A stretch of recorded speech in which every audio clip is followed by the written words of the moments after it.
Good afternoon, ladies, gentlemen, everyone watching the show. I greatly appreciate you tuning in. Today is, December 21st, 2023.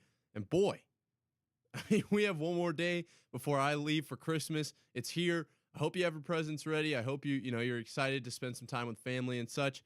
It's going to be a great time. And then obviously, is it 2024 next year? Yeah.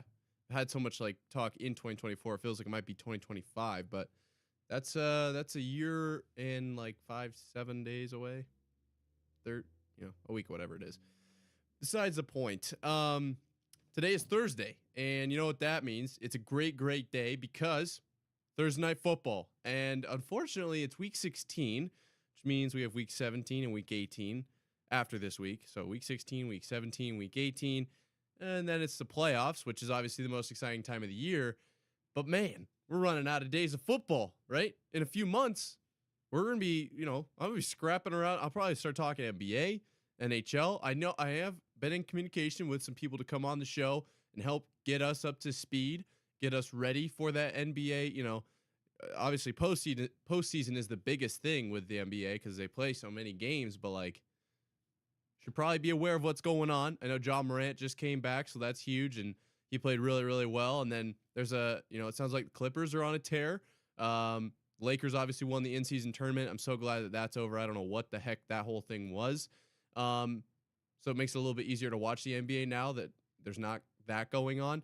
And then, in other news, there's the West and the East. So there's, the Nuggets won it last year. And then the Bucks got Damian Lillard. We'll get someone to come in here, break down the whole field for us, and then I'll be, a little bit better prepared to chat about the NBA when that day comes. Obviously, NFL news never stops. The NFL is always awake, so we'll have plenty of trade rumors to talk about, contracts. Obviously, the draft will be huge up until then. And then once that happens, how do those players affect the teams they're on, right? So we'll be talking plenty of NFL, don't you worry. But we will probably start talking some other sports, which is kind of crazy because the NFL, it's what I look forward to, right? That's how my calendar year is kind of organized, right? We got where should we start? Week 1, so we got week 1 regular season, then we get into the postseason, Super Bowl, then pre-draft, post-draft, training camp. That's how my year is kind of structured, and I feel like a lot of you guys are the same way. So.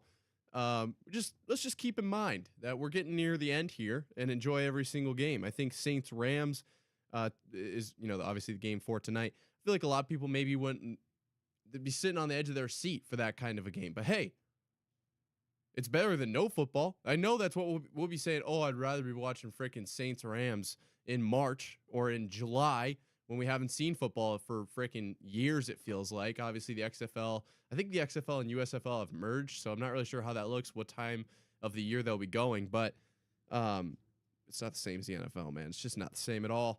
So, as for the game for tonight, the Saints are at the Rams, and the line is Rams minus 4.5. I'm not going to make my pick yet. Let's break it down a little further. Over-under sits at 45.5. Okay? Seems, reasonable. I went ahead, got the last 5 for each points per game and the points per game allowed to give you guys some more information on this. Excuse me. In the last 5, the Saints are 2-3.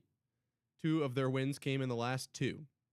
So all of them. The last 5, however, for the Rams have gone significantly better at 4-1. And I think they went 2-1-2. I don't have it up right now, but I know that things have gone a little bit better in the Rams camp. They lost to the Ravens, but it was it was a great game. So that could have gone either way. It's the NFL. Obviously, that happens in every situation.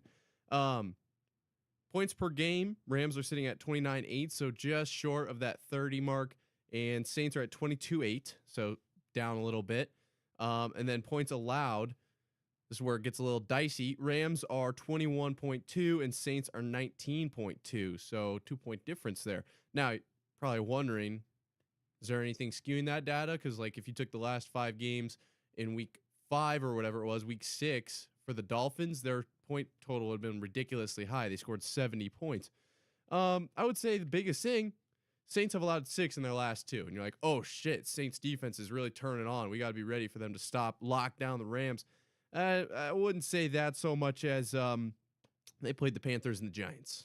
So Sure, the Giants were definitely considered to be a better team when they were playing them. I think since people have kind of lost hope in the Giants, maybe I'm wrong, but either way, the Panthers, like it's the Panthers. I'm surprised they let them score 6. So, um, keep that in mind. The implications of this game are pretty, I would say, pretty big actually. Saints are sitting in second right now in the NFC South. So, but they're sitting in second, but only by tiebreakers because they're 7-7, and so are the Buccaneers. So obviously, a win here would be really big. Every game matters for these guys. Well, for every team, but the Rams, obviously they can't win the NFC West. I don't think even statistically at this point. So they need to get a wild card berth, and sitting at 7-7 as well. I'm pretty sure. Should probably double check that. Yes, 7-7. They need a win as well. So if they go 7-8, playoffs are not looking as good as if they go 8-7. Just keep that in mind. I think no, I'm not going to pick this game yet. Let's not get too crazy. Sitting in a bad spot right now are the Titans. We can talk about them real quick. The Titans QB, Will Levis did not practice for the second straight day today. That's obviously not good for a team that is struggling on all cylinders, and they're obviously eliminated from the playoffs, so we don't need to worry so much about them trying to make a playoff berth as much as just them trying to find an identity at this point. I don't know if they're going to end up moving on from Vrabel, or if they are going to, are they going to keep Will Levis? I would assume so. Played really, really well. What's the status of D-Hop? Everything, in the Titans camp, I feel like is up for question. Will Levis not practicing today, could be leading towards a no play this week. Hasn't been discussed or released or anything, so we don't know for sure. Hey, Lion Syndicate. Yes, sir. We'll talk. I'm excited. Yeah, I just saw your channel. I thought that was really cool. Let's see. So, in other news, we've got Jonathan Taylor and Michael Pittman both practiced today. That's big time for Colts fans. Obviously, they're in the thick of the AFC race as well. They're going to be trying to push for that wild card spot and potentially even the division at this point. The division over there is wide open.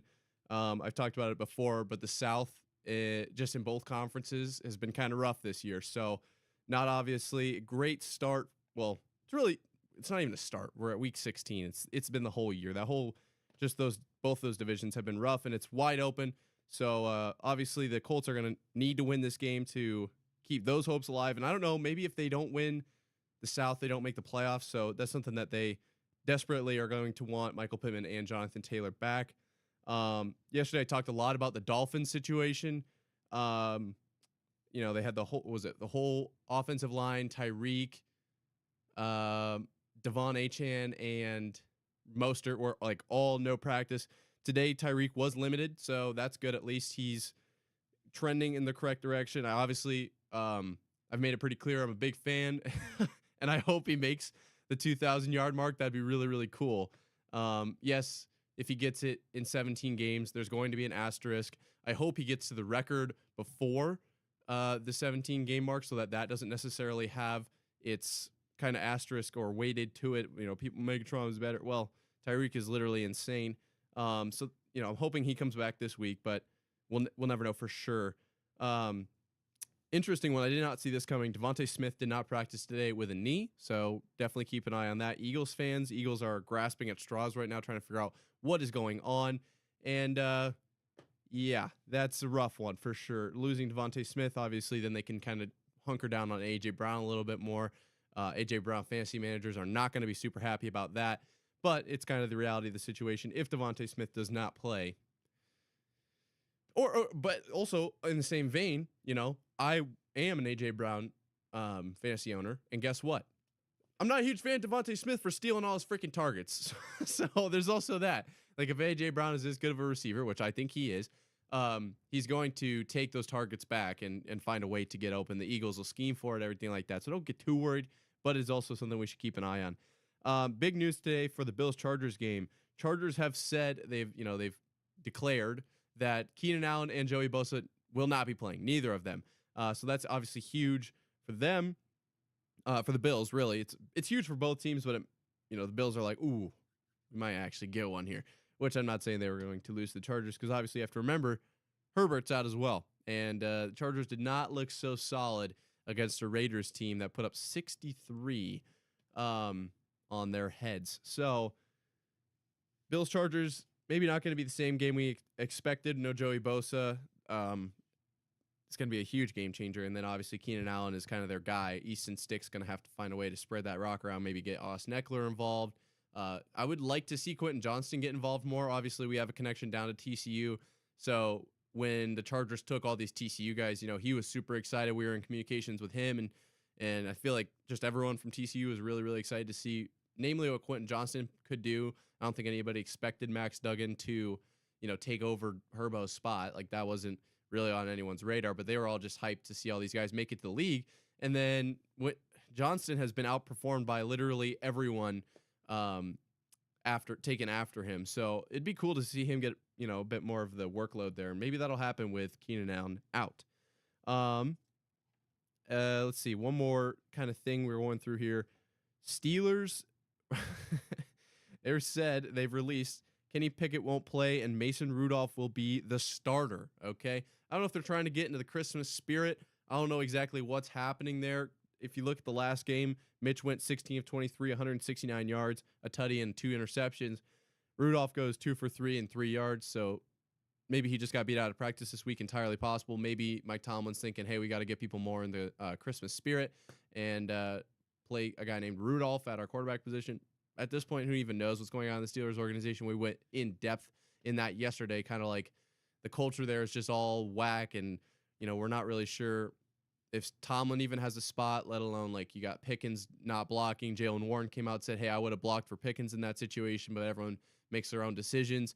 Like, just the whole thing feels super, super off down, or I guess over from Iowa, over in Pittsburgh. And then the last thing I really want to cover today, obviously, if you guys are in here, I'll take your questions and stuff.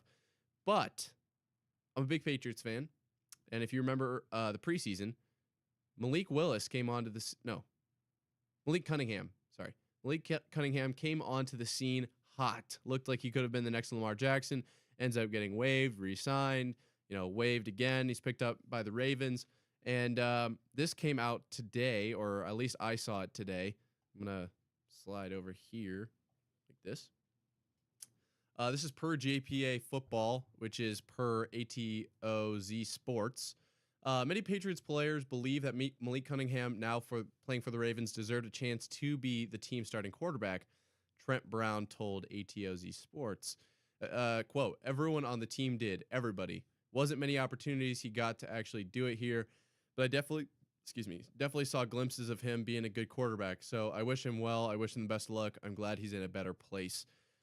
Yeah, I think there was definitely a lot of people that were wondering when Malik Mania was going to come, onto the scene in New England, and it never really happened. It was kind of disappointing considering everything that we saw from him in the preseason, and then especially everything we saw from our current quarterbacks, in Mac and Zappy. I'm obviously going to stick around with Zappy. I'm going to keep my loyalty there, but overall, just the whole thing that happened in New England this year was just weird. We played Mac too much, then we started subbing people out, and yeah, I didn't like it. Would have loved to have seen Malik get a good chance, maybe get a game plan for him, plan that out for a whole week, and he ends up, maybe doing well, or maybe he completely sputters out. You never know, but we never really gave him the chance, as per Trent Brown there. So that's too bad. You don't love to see that, but he's over in Baltimore now, doing better things at better places, apparently. Especially as far as like record in the AFC. Yeah, you could definitely say Baltimore is better there. Well, I've kind of run through all of my Twitter reports that I wanted to kind of get out there today. I will go ahead and pick my Thursday Night Football against the spread, as I've been doing every game this year. So at some point we'll get a video out about, how that experiment went. I think it's a really fun thing to do. But I won't disclose too much yet, because a video will be coming on that. And then we'll really break it down. But for Saints Rams tonight, it's Rams -4.5. So I think when we're talking about this, are we looking at it, can the Rams win by 4.5? Can the Saints win by or lose. Can the Saints win? Obviously, then you would take them to cover. I don't think they will win. I do think the Rams will win. But can the Saints get it within a field goal? And when you think about that, kind of my thought process is how does a team end up losing by a field goal? Usually it's tied and the winner kicks a go ahead. Okay. The winner of the game is down by 1 or 2. They kick a go ahead. Okay. A team is down by 10, scores a touchdown, kicks the onside, fails to recover. Very possible. Or, yeah, that's it. That's really it. So I think what we would need to see is most likely the Saints are going to be down 10. If they're down 2 scores and they score a touchdown, not going to be within 3. I guess you could get it within 4, but that's a weird number. Not sure how you would end up landing on that 4 number. 1 and 2, it would be a failed attempt at getting into the end zone, or a missed field goal to end it. I think I'm going to take the Rams to cover this. It doesn't mean that they can't lose this game. I just don't see a way in which the Saints cover while losing. I think if the Saints lose, it'll be by at least 5. So my official stance on that, I'm going to take the Rams minus 4.5. I'll put it up on my board here after. And then, yeah, I guess today's National Basketball Day. That's pretty cool. I don't know. I actually didn't know that, so I just kind of was scrolling through Twitter to see what to talk about today, and that was right on there. I wonder if it's a sign. Should I start talking more basketball? Because there's kind of limited things one guy can talk about. I was watching Stephen A. Smith today, and because he's like a solo, like Dan Patrick has the Danettes, as he calls them, and Rich Eisen has like the cast there as well. So it's not really a good gauge of one guy talking. Stephen A. Smith, hella talented. Yes, half of his show is complete nonsense, and I'm not really sure when it turned into him giving dating advice, but I mean, go Stephen A. That's awesome. But man, that guy could talk.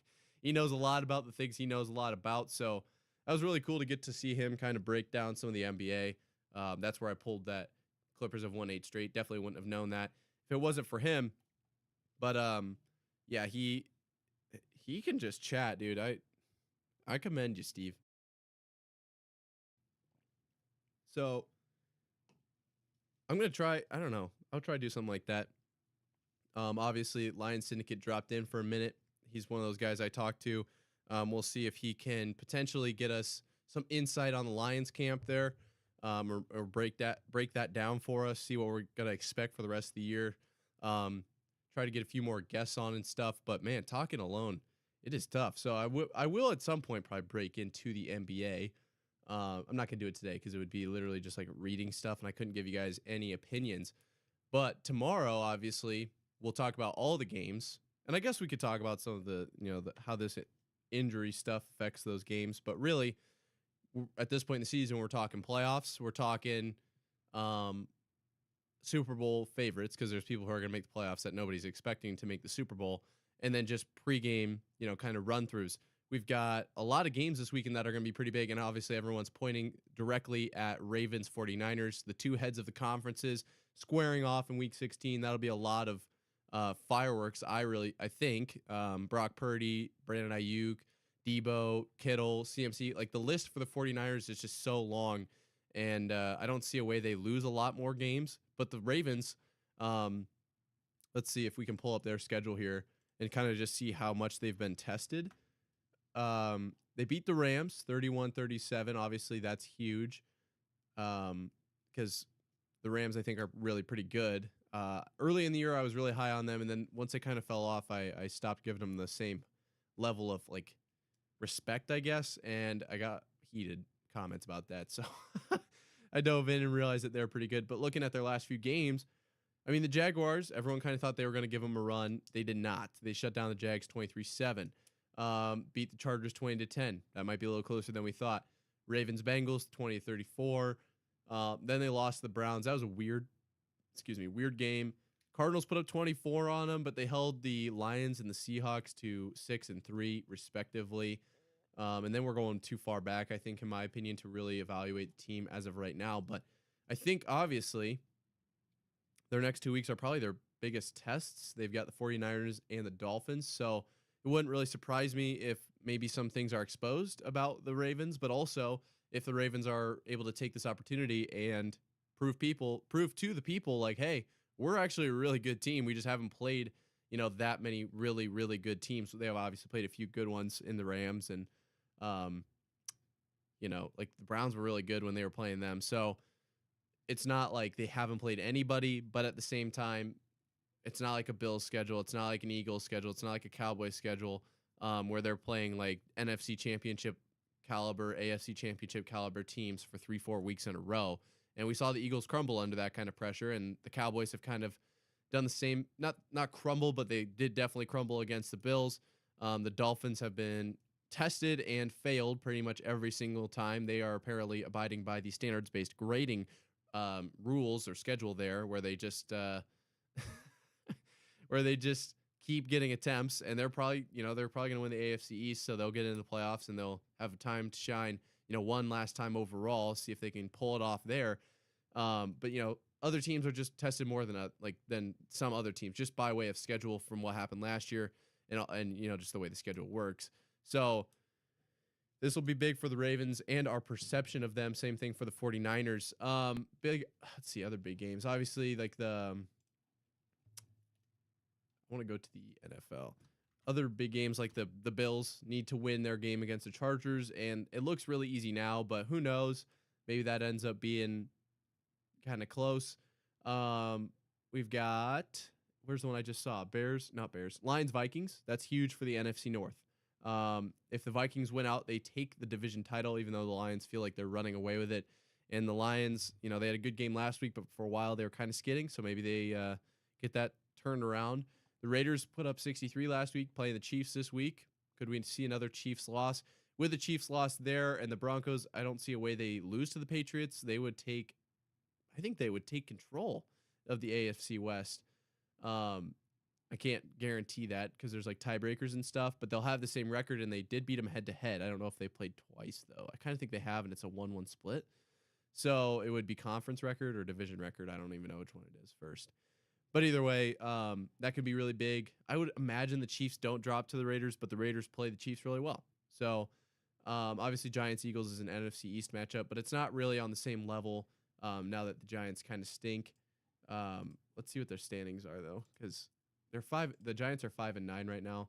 Yeah, they're not going to win the NFC East, and they're certainly not going to. They would need a lot to go right for them to make the playoffs. Let's put it that way. So, yeah, overall, I'm pretty excited to see what this weekend of football brings. It'll be a good one, I think. Kicked off tonight by Saints-Rams, a game that on paper looks like it's going to be kind of trash, but it'll obviously have big repercussions for both teams if they lose, and it could end up being better than you think. I think Derek Carr is back. We announced yesterday. Well, we didn't announce it, but we read it. Chris Olave will be coming back. Then the Rams, obviously, they've got Cooper Kupp and Puka Nacua and Kyron Williams and all these guys that are very, very capable playmakers. So it could actually end up being, I wonder if it ends up being more of like a 28-35 kind of game. You know what I mean? Like almost like a little bit of a shootout, but that's putting a lot of trust in the Saints. I wonder if this ends up, let's go official score prediction. I would say, Purple Ninja, how we doing, buddy? I'm almost through my material, so if you have anything you want to talk about, let me know. But otherwise, you can just rewind the stream and watch it. It's a pretty comprehensive breakdown, pretty super in depth. I think for official score prediction, I'm going to say Rams 27. What would that be then? Yeah, 27-17 feels like really easy, so maybe I won't do that. Let's do 27-10. Raiders, Saints only get 10 in that one. Rams get 27. Who knows? Obviously, that's a complete guess. It's like plus $5 billion on FanDuel to guess something like that. If you've ever done it, I'll sometimes I throw in a couple like 9 cents a minimum, so like 10-cent parlays on just random scores. Lions-Vikings has me so worried as a Lions fan. I've seen this team repeatedly just shoot themselves in the foot. Yes. Local trucker, I 100% agree. I actually apologize that you are a Lions fan in general. I'm sure you've been through the ringer on that. And that's what I was kind of talking about. That's why that's one of the games that I've circled. Do the Vikings look like the best team in the NFL right now? No, they don't. Nick Mullins came out. They beat, they were beating the Bengals for a while, but also the Bengals are a lot weaker than we had initially anticipated them being, I think. So looking at the last 3 games for the Vikings here, they go Lions, Packers, Lions, and if they win out, then they'll be, what does that make them? 10-7.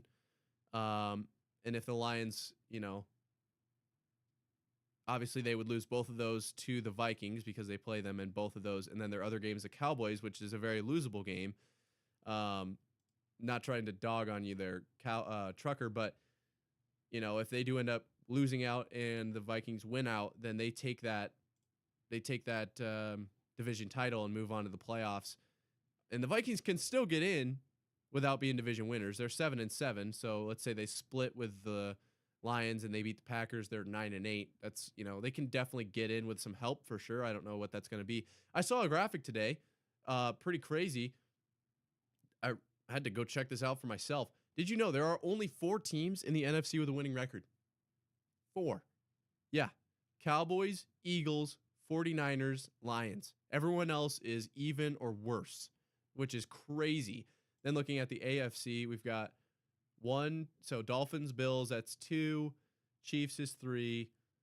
Ravens, Browns, Bengals, that's 3 more. That's 6.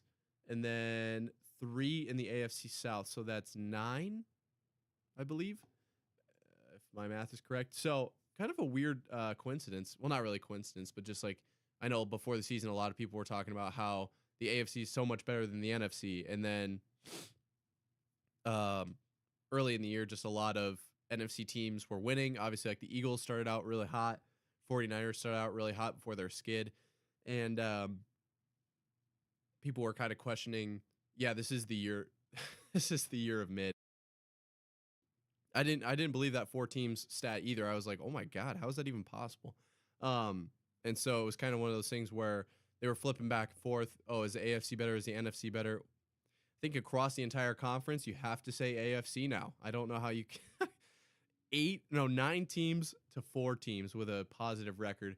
And now we should consider that the fact is in the NFC, we've got 7-7 here, 7-7 here, 7-7, 7-7, 7-7. So a lot of even teams and a couple teams just below. But either way, they're still not. They're not positive, and that's just what it is. Yeah, that's really all I have for you guys today. I'm not gonna lie. A lot of preview stuff. So if you have any questions, I'll take them. This is a great time to take them. Otherwise, I can let you guys go back and watch the early stuff. I get just break down all of the injuries and a little bit more in depth in the game, and then the Malik Cunningham part. If you go back, that'll be really cool. That's a cool part for you to see. I mean, it's really interesting. Okay, that's totally fine, guys. I don't need to take up any more of your time. Today is the 21st, so Christmas is right around the corner. I will be live again tomorrow, 4 p.m. Central yet again, and we'll go through all of the games for this weekend. I think tomorrow I'm going to have a lot more awesome content for you, and I'm going to be putting out potentially a video tomorrow. So if you have something that you want me to make a video on, now's the time to let me know, or else I'll just kind of guess. And we'll break down we'll recap Thursday Night Football, so that'll be nice. And then we'll go through all of the games for this weekend for an awesome Christmas weekend of football, family and gifts even, which it's all about the giving of the gifts, right? It's not about getting gifts ever. All right, with that being said, I appreciate you guys stopping by. I really, really do. You guys are the ones that make these wheels turn here at this channel, and couldn't do it without you guys. I will see you guys tomorrow, 4 p.m. Central. Deuces.